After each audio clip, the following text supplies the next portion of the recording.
Hello नमस्कार मंडळी, मी दिव्या कोगदे पुन्हा एकदा तुम्हा सर्वांचे खूप सारे स्वागत करते लाईव्ह कॅप्चर या माझ्या यूट्यूब चॅनलमध्ये।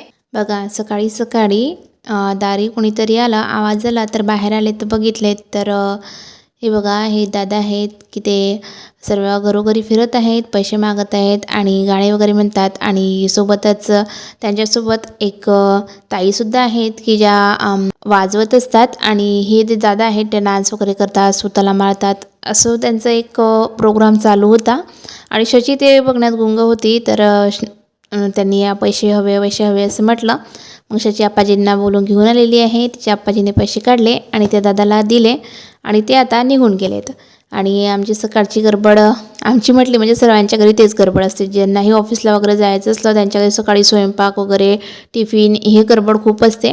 आमच्या घरी तसंच चालू होतं, सर्व कामं वगैरे आवरून घेतली, सर्व जण ऑफिसला गेलेत आणि आता घरी मी शची आम्हीच आहोत। आणि म्हटलं चला आता टाईम आहे थोडासा, तर खूप दिवस झाले ना हे आमच्याकडे कवटं पडलेले होते। शचीचे बाबा रोज सकाळी फिरायला जातात, तर आमच्या इथं म्हणजे आमच्या अकोल्यामध्ये PDKV पंजाबराव देशमुख कृषी विद्यापीठ आहे, तर आम्हाला जवळच आहे, ते लागूनच येतं, म्हणून त्या कारणाने ते तिकडेच त्या एरियामध्ये फिरायला जातात। तर तिथं खूप सारे कवटाचे झाडं आहेत, तर तिथं खूप सारे कवटं पडलेले राहतात, तर हे रोज फिरायला गेले ना 1 2 3 असं घेऊनच येत असतात। आता एवढ्या मोठ्या कवटाचं करायचं काय, तर कारण चटणी वगैरे ही केली तर एका कवटामध्ये समजा पूर्ण घर, म्हणजे आम्ही तर 4-5 जण आहेत, तर पूर्ण 4-5 जण एका कवटाच्या चटणीमध्ये बरोबर होऊन जातं। मग बाकी कवटं जे राहतात ते तसेच पडून राहतात, पडून पडून ते कवटं खराब होतात, बुरशी वगैरे लागते त्यांना। तर म्हटलं चला आता महाशिवरात्री येत आहे, त्यासाठी छान आपण कवटाचा मुरब्बा बनवूया। मग तो विचार केला आणि मी सर्व जे कवटं आहेत ते फोडायला घेतलेत। तर मला बघून शचीही आली आणि आई दे मला करू दे असं तिची प्रत्येक कामामध्ये लुडबुड जी आहे ती चालतच असते। तर इथं कवटाचा मुरब्बा करण्यासाठी मी जे कवटं फोडायला घेतले ना, जसं मी तुम्हाला आधी सांगितलं की पडून खराब होत असतात, तर तेच झालं। खूप दिवस झाले ते कवटं आणून ठेवलेले आहेत घरी, तर त्यातील काही जे कवटं होते ना ते खराब झाले, त्याला आतमधून बुरशी लागलेली होती। बाहेरून दिसायला ते कवटं छान दिसत होते, असं वाटत नव्हतं काही झालं असेल, पण फोडतावरच आतमध्ये खूप जे 2-3 होते ना त्यांना बुरशी लागलेली होती। बाकी जे 4-5 होते ते व्यवस्थित निघाले आणि सर्व व्यवस्थित पिकूनही आलेले होते। काही काही कच्चे आणलेले होते त्यांनी आधी, पण ते आता छान असे पिकलेले होते। आणि आपल्याला मुरब्बा जर करायचा असला ना तर पिकलेल्या कवटाचाच करायचा, कारण पिकलेल्या कवटाचा मुरब्बा छानही लागतो, बुरशीही चढत नाही आणि त्यामध्ये आपलं गुळाचं प्रमाण कमीच टाकावं लागतं, कारण की पिकलेला असल्या कारणानं त्याची एक वेगळीच टेस्ट येते। आणि आपल्याला जर कवटाचा मुरब्बा कच्च्या याचा बनवायचा म्हटलं ना तो बनवू शकत नाही, कारण की तो लवकर खराब होतो आणि टेस्टलाही तो थोडा आंबट आणि तुरट लागत असतो। त्यासाठी इथं छान आपल्याकडे 4-5 कवटं असतील तसे कवटं घ्यायचे आहेत आणि त्याचा जो गर आहे तो काढून घ्यायचा। गर काढून झाल्यानंतरही आपण त्याला व्यवस्थित मिक्स करून घ्यायचं, शक्यतो हातानेच मिक्स करायचं, कारण चमचने कितीही केलं ना व्यवस्थित मिक्स होत नाही, म्हणून छान असं हाताने मिक्स करून घ्यायचं। आणि त्यामध्ये काही काड्या वगैरे राहतात ना त्या काढून घ्यायच्या। आणि अजून एक सांगायचं म्हटलं तर यामध्ये ज्या बिया असतात ना, खूप जण त्या बिया खात नाहीत, पण मोस्ट ऑफ ना खायला पाहिजे, कारण त्यामध्येही पौष्टिक अशी गुणधर्म आहेत, तर त्यामुळे बिया आपण यातल्या खाल्ल्याच पाहिजे। जर आपल्याला बिया खायच्या नसतील तर आपण हा जो गर काढलेला आहे ना, हा जो गर आहे तो आपल्याला चाळणीने छान प्रकारे गाळून घ्यायचा, म्हणजे त्याला असा हाताने किंवा चम्मचने दाबून दाबून चाळणीतून गाळून घ्यावा लागतो, कारण बिया असल्यामुळे तो व्यवस्थित गाळला जात नाही आणि त्यामुळे काय होतं की बिया आणि गर वेगवेगळा होत असतो। पण मी इथं काय केलेलं आहे की आमच्या घरी आम्ही सर्वजण बिया खातो, असंही त्या बिया पौष्टिक आहेत, त्यामुळे मी बिया न काढता फक्त त्यामध्ये काही काड्या वगैरे राहतात, त्याच्यात दसड्या वगैरे जे राहतात ना कवटाच्या त्या साईडला काढून घेतल्या आणि सर्व जो गर आहे तो व्यवस्थित मिक्स करून घेतला। आणि आता यामध्ये मुरब्बा बनवण्यासाठी आपल्याला लागणार आहे गूळ, मीठ, काळं मीठ, आणि आपण जर हे उपवासासाठी वगैरे बनवायचं असेल जसं की मी तुम्हाला आधी सांगितलं, तर फक्त आपल्याला मीठ, काळं मीठ आणि गूळ हे 3च पदार्थ यामध्ये टाकायचे असतात। पण आपण असं त्या व्यतिरिक्त जर खायचं असेल तर आपण त्यामध्ये थोडासा हिंग आणि जिरे आणि काळी मिरी पूड टाकू शकता, त्यानेही एक वेगळी अशी टेस्ट येत असते या मुरब्ब्याला। तर बघा हे सर्व साहित्य जे आहे ते आम्ही या सारणामध्ये टाकून घेतलेलं आहे आणि बस फक्त चम्मचने मिक्स केलं आणि आपला जो मुरब्बा आहे तो इथं आता तयार झालेला आहे। तर यामध्ये जो गुळाचं प्रमाण आहे ना ते आपण आपल्या आवडीनुसारही करू शकतात. काही जणांना कसं आहे थोडं जास्त आंबट वगैरे खावंसं वाटतं तर त्यांनी थोडंसं गुळ कमी टाकलं तरी चालतो. कारण कसं आहे की जास्त गुळाने जे मेन आंबट चव असते ना ती निघून जात असते. आणि ज्यांना आंबट खाल्लं जात नाही त्यांनी थोडा जास्त प्रमाणात गूळ टाकायचा, जेणेकरून मुरब्बा छान लागतो आणि त्यांना जे आंबटची चव आहे ते थोडी कमी प्रमाणात लागत असते. पण शेवटी कवठं म्हटले म्हणजे ते आंबटच आहेत म्हणून तर अशी हे आंबट गोड कवठाचा मुरब्बा चवीला खरंच खूप छान लागत असतो. तर चला आता हा कवठाचा मुरब्बा मी इथं बनवून घेतलेला आहे आणि आता हा सर्व जो मुरब्बा आहे तो आता स्टोअर करून आपल्याला फ्रीजमध्ये ठेवून द्यायचा आहे. तर मी स्टोअर करायसाठी इथं मी चिनीची बरणी घेतलेली आहे. तर हे बघा ही चिनीची बरणी आहे. तर ह्या आता काय माझ्या आईकडे गेलेल्या होत्या आता, तर तिथून आमच्या आजीची जी बरणी होती तर त्यांच्या सामानामध्ये छान अशी चिनीची बरणी होती तर त्या तिथून घेऊन आलेल्या आहेत. तर ह्या बरणीमध्ये मी हा जो मुरब्बा आहे तो स्टोअर करून ठेवत आहे. आणि जर आपल्याला तिखट वगैरे जर आवडत असेल तर तिखटही आपण यामध्ये टाकू शकतात. कसं खूप जणांना गोड वगैरे मुरब्बा आवडत नाही तर थोडंसं जर तिखट प्रमाणही यामध्ये टाकलं ना तरी चालतं. तर हे बघा तेही मी इथं तुम्हाला ट्राय करून दाखवते. तर अर्धा जास्त मुरब्बा होता तो गोडवाला मुरब्बा मी बरणीमध्ये पॅक करून घेतला आणि बाकी जे सारण आहे तसं त्यामधून थोडंसं काढलं आणि त्यामध्ये थोडंसं प्रमाण जसं आता माझं सारण थोडंसंच होतं तर तिथं मी 1-2 चम्मच जे लाल तिखट आहे ते घेतलं आणि त्यामध्ये व्यवस्थित मिक्स करून घेतलं आणि बस यामध्ये आपल्याला व्यतिरिक्त काहीही टाकायची गरज नाही आहे. बस मिक्स केलं आणि आता यालाही एका काचेच्या बरणीमध्ये मी इथं स्टोअर करून ठेवत आहे. कारण मुरब्बा हा कवठाचा आहे त्या कारणाने तो आंबट आहे. तर आंबट ज्याही गोष्टी असतात ना त्या आपल्याला चिनीच्या, प्लास्टिकच्या किंवा काचेच्या बॉटलमध्येच स्टोअर करायच्या असतात. आपण स्टीलमध्ये त्याला स्टोअर करू शकत नाही. हे जे कवठाचे मुरब्बे आहेत ना तर 3 ते 4 महिने हे सहज टिकत असतात. फ्रीजमध्ये आपण याला 3 ते 4 महिने ठेवू शकतात.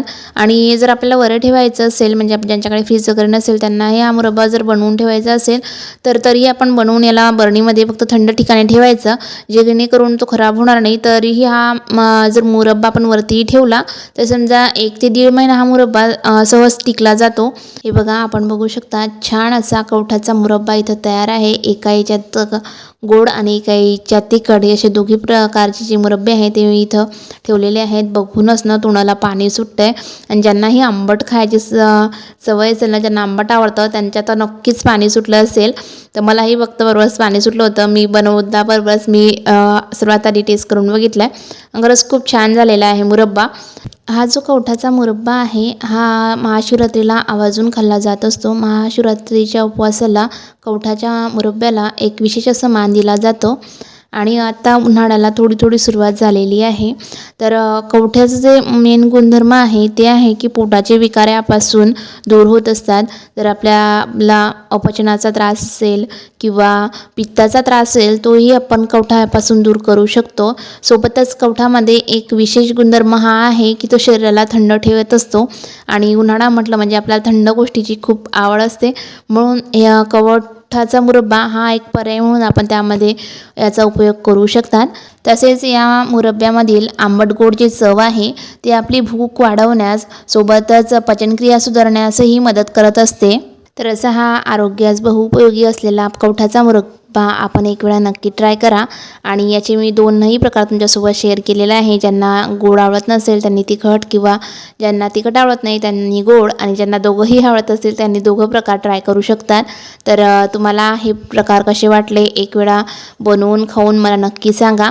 चला तर आता कवठाचा मुरब्बा बनवून झालेला आहे आणि बनवताच मला संध्याकाळ झाली. आता संध्याकाळची कामं वगैरे करायची आहेत जसं की झाडझूड वगैरे. आणि आज आहे श्री गजानन महाराज यांचा प्रगट दिन आहे. त्यानिमित्ताने आमच्या गावातील मंदिरामध्ये आज विशेष असे कार्यक्रम घेतले जातात. तर संध्याकाळी गजानन महाराजांच्या दर्शनाला सुद्धा जायचं आहे, कार्यक्रमसुद्धा बघायचा आहे. तर चला आता लवकर सर्व कामं आवरते आणि मंदिरात जायची तयारी करते. माझी झाडझूड वगैरे नावावरचीवरच चालू होती. तोच मामाजी आता घरी आलेत आणि घरी आलेत तर ते आज त्यांच्या ऑफिसच्या कामानिमित्त पारसला गेले होते आणि पारसला माझ्या नणंदबाई राहतात. तर तिथून ते ताईंनी आरोहीचे काही कपडे वगैरे पाठवलेले आहेत. तर तशा आरू आता तशाच्यापेक्षा खूप मोठे आहेत पण आता मुलांना कपडे पण घेतो मग ते आखूड वगैरे होत चालतात. मोठे मुलं होतात आणि कपडे त्यांना होत नाहीत. आणि त्यांनी काही मग जे छान छान ड्रेस होते ते शचीसाठी आता पाठवलेले आहेत. तसे तर शची खूप छोटी आहे, तिला होत नाहीत, पण एवढे चांगले ड्रेस आपल्याला टाकूनही द्यावेसे वाटत नाहीत, म्हणून त्यांनी ते ड्रेस माझ्याकडे पाठवले आहेत की जे एक वेळा तू घालशील वगैरे प्रोग्राममध्येही घातलं तरी त्याचे मनाला समाधानी वाटेल, ह्या हिशोबाने त्यांनी माझ्याकडे ते कपडे पाठवून दिले. तर त्यातील एक ड्रेस मी आता शचीला ट्राय करून बघितला आणि छान असा तो शचीला दिसत होता.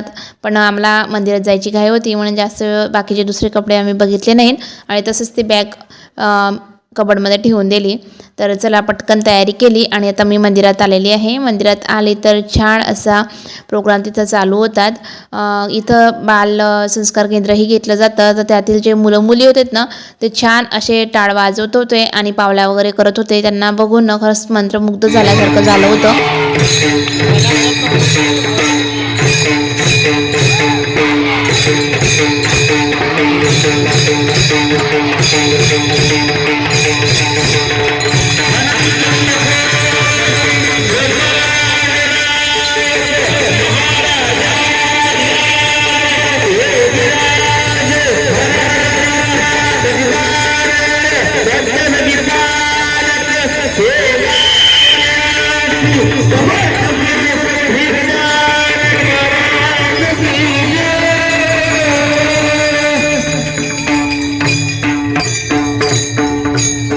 मुलांच्या पावल्या वगैरे बघितल्या, काही गाणे वगैरे आम्ही तिथलं ऐकले आणि तेवढ्यातच सर्व जे तिथला सभामंडप आहे ना तो फुल भरलेला होता. जेवढेही आमच्या गावातील मंडळी आहे, पुरुष आणि महिला सर्व तिथं गोळा झालेले होते आणि त्यातच आम्ही सर्वांनी आता गजानन महाराजांच्या काही गाण्यांचा वगैरे आस्वाद घेतला आणि थोड्या वेळात जे आहे त्या आरतीला सुरुवात झाली. आरती वगैरे झाल्यानंतर स्वतः महाप्रसादाचाही प्रोग्राम होता, म्हणून मग सर्वजणांची ओढ चालू होती, कधी लवकर दर्शन होते, महाप्रसाद भेटतो आणि घरी जायला मिळतं. पण खूप गर्दी असल्याकारणानं ना थोडा उशीर लागतच होता. तर जसं मंदिरामध्ये पायी वगैरे असते गजानन महाराजचा, सेम इथंही तसंच केलं जातं. आमच्या गावातील मंदिरामध्ये हे पूर्ण नियम ते व्यवस्थित पाळत असतात. सर्व महिलांची त्यांनी सर्वात आधी बारी लावली आणि त्या महिलांचं झाल्यानंतर पुरुष मंडळींची बारी त्यांनी लावली होती. सर्वात आधी महिलांना दर्शन वगैरे आणि त्यानंतर महाप्रसाद वाटप करण्यात आला. चला तर आता माझं दर्शन वगैरे घेऊन झालेलं आहे, महाप्रसादही मी घेतला आणि आता जाते घरी आणि हा व्हिडिओ आता इथंच संपवते. आशा करते तुम्हाला हा व्हिडिओ आवडला असेल. चला तर मग पुन्हा भेटूया अशाच एका नवीन व्हिडिओसोबत. तोपर्यंत बाय.